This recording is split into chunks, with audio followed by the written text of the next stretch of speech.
Now that we're able to successfully retrieve data from the server, we want to show that in here and create some of those fancy destination boxes. So what I'm going to use is what's called a helper method that comes with jQuery, which allows me to go through a collection and do something with each one of the elements. You could alternatively just use a regular for loop or a while loop, but I want to show you how you can use these methods as well. So let's begin by creating a variable called HTML, which will save the HTML that then we will be appending to our body as we add these nice little boxes. So the helper method is called each.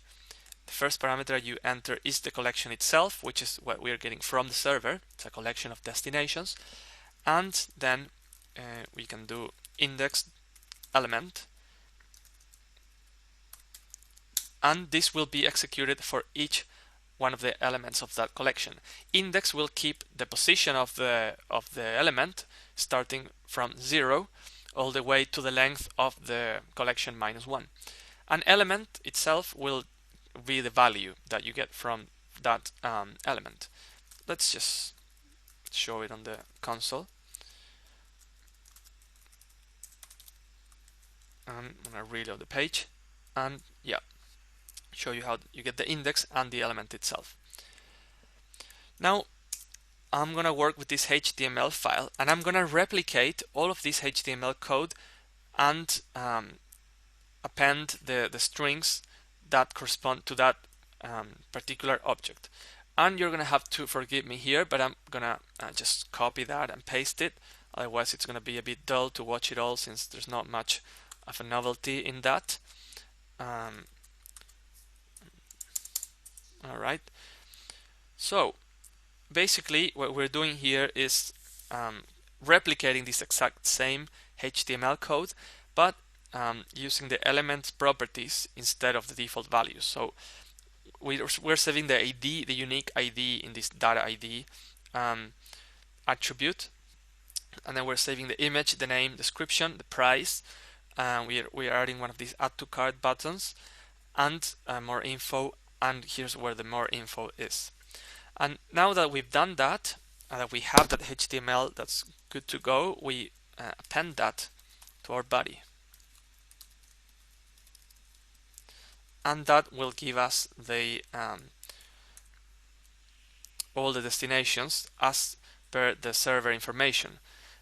You could have, of course, different images for each one, and that should probably come from a database.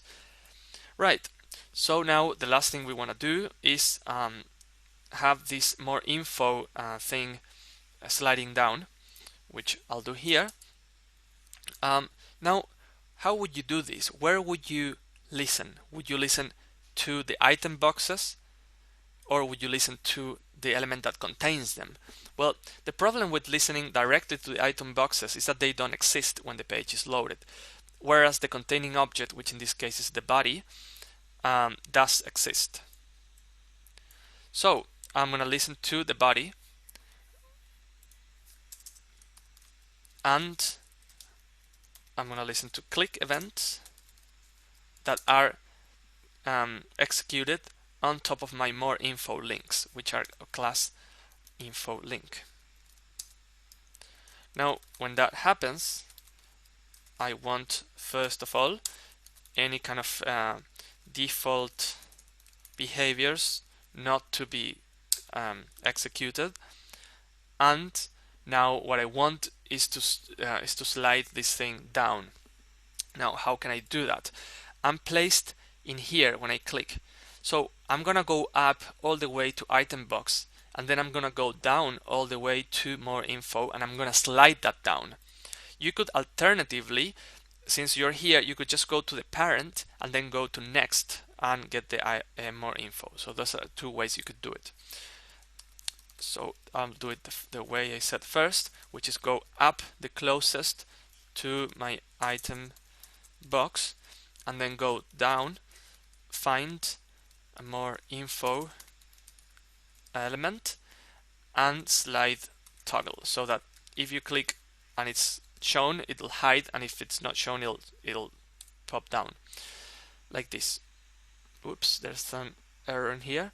Closest, right. Here we go. More info, and now we have more info showing, and we can also hide it back. Now, some last words about this chunk of code here. This obviously looks very ugly, but that's how you can do it with just jQuery and HTML and JavaScript.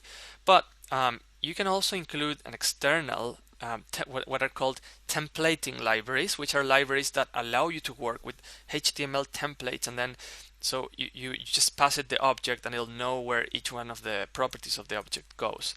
I like working with one that's called underscore JS, and there are other very popular JavaScript libraries for this, such as mustache JS and handlebars JS, and there's a lot of other. So I'm gonna in the code that you download, there's gonna be a link to some of these. There's gonna be a link to a page that helps you pick which one's best for you. The one I like the most is underscore, because it also comes with other JavaScript utilities that I can use. So just to close this lesson, what we're doing here is, firstly, we're accessing the server and getting a collection of JSON objects. We're taking care to have this information not caged, and we're specifying that it's a JSON type. Once we get it, we iterate through this collection using JavaScript, jQuery's helper method H, and here we do like an ugly version of a template. But for this case, it's okay, and it's okay in other times too. But if you're working on a bigger project, I recommend as an extra thing that you get into these templating libraries, so you can have this kind of stuff done in a more clean way and reuse those templates as well. And well, finally, we're taking care of the sliding of the more info area, showing you how this works even though the elements weren't present when the page was loaded.